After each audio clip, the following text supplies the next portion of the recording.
warahmatullahi wabarakatuh. Kenalin, nama aku Rizky Nur Oktaviani dengan NIM 2311306020 dari program studi pendidikan guru madrasah ibtidaiyah Fakultas Tarbiyah dan Ilmu Keguruan UIN Samarinda. Di sini saya akan menjelaskan materi tentang metode pendidikan Islam dalam rangka menyelesaikan tugas mata kuliah Ilmu Pendidikan Islam. Nah, yang pertama ada metode pendidikan Islam. Apa sih metode pendidikan Islam itu? Jadi, metode pendidikan Islam itu adalah serangkaian cara, strategi, atau jalan yang digunakan dalam proses pendidikan untuk menyampaikan dan mengajarkan ilmu agama Islam atau nilai-nilai agama Islam. Selain itu, ada pendapat dari beberapa ahli pendidikan. Nah, salah satunya dari Abdurrahman An-Nahlawi yang mengatakan bahwa metode pendidikan Islam itu sangat efektif dalam membina kepribadian peserta didik. Selanjutnya, tujuan metode pendidikan Islam. Perlu kita ketahui arti dari tujuan. Tujuan berarti sesuatu yang ingin dituju atau target yang ingin dicapai. Nah, suatu kegiatan pasti akan berakhir jika target dan tujuannya telah tercapai. Nah, jadi tujuan metode pendidikan Islam yang pertama yaitu mengembangkan keseimbangan antara kehidupan duniawi dan ukhrawi. Yang kedua yaitu mengembangkan aspek fisik, intelektual, emosional, dan spiritual secara menyeluruh. Kemudian yang ketiga membentuk individu yang bertakwa dan berakhlak mulia. Selain definisi dan tujuan, ada juga macam-macam metode pendidikan. Yang pertama ada metode ceramah. Metode ceramah yaitu metode pengajaran yang dilakukan yang penyampaian ilmunya dilakukan secara lisan atau bercerita. Metode ini termasuk metode yang paling banyak digunakan karena mudah untuk dilakukan, lebih efisien, fleksibel, serta mudah divariasikan dengan metode lain. Yang kedua ada metode hiwar atau tanya jawab.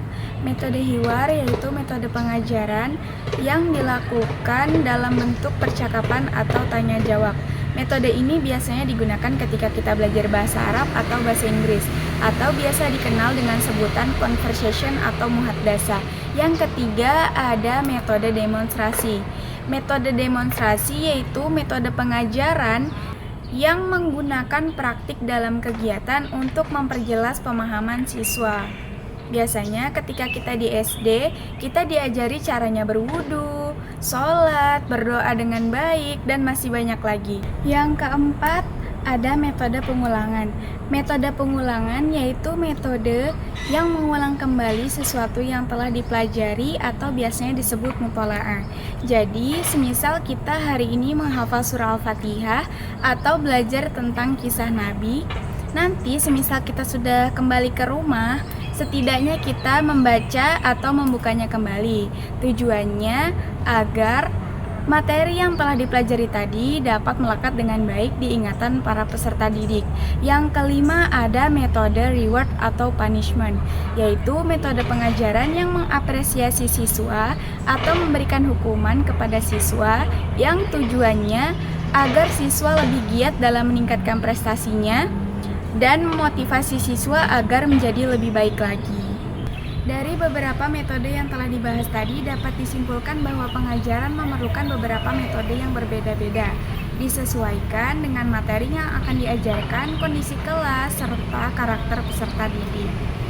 Dalam kurikulum 2013, kegiatan pembelajaran diartikan sebagai proses pendidikan yang memberikan kesempatan kepada peserta didik untuk meningkatkan potensi dirinya untuk tumbuh secara bertahap dalam sikap, pengetahuan, dan keterampilan.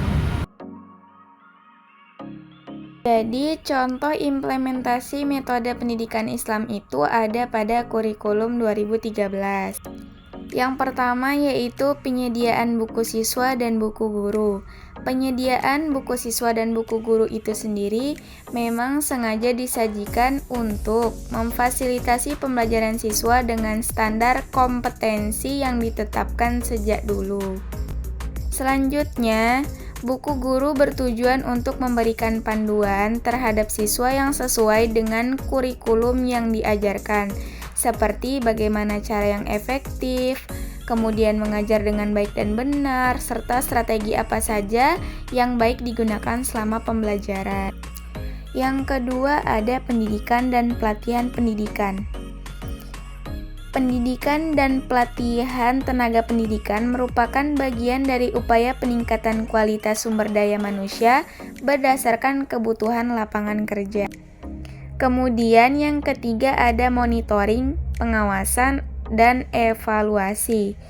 Implementasi kurikulum 2013 adalah suatu proses kegiatan untuk mengetahui seberapa baik program yang telah disusun dan dilaksanakan di suatu sekolah, kemudian mengevaluasi kembali program yang telah disusun dari bagian mana pelaksanaannya, apakah ada kendala atau tidak. Mungkin cukup sekian yang dapat saya sampaikan. Apabila ada salah kata, saya mohon maaf. Wabillahi taufiq wal hidayah. Wassalamualaikum warahmatullahi wabarakatuh.